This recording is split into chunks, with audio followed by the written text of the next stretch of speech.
I'm Dr. Paige Kalika. As a pediatric neurologist, I spend a lot of time thinking about brains, how they work, and how they're wired.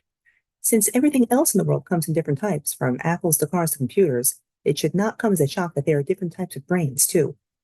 While most brains fall more or less within standard parameters, what we refer to as normal, some brains do not.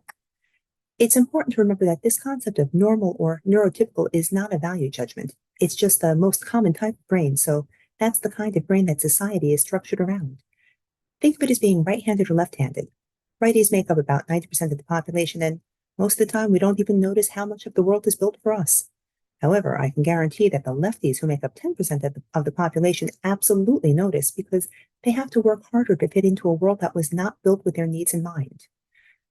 But just because the world has historically tried to switch lefties into using their right hands doesn't mean that we shouldn't make the world more accessible to lefties.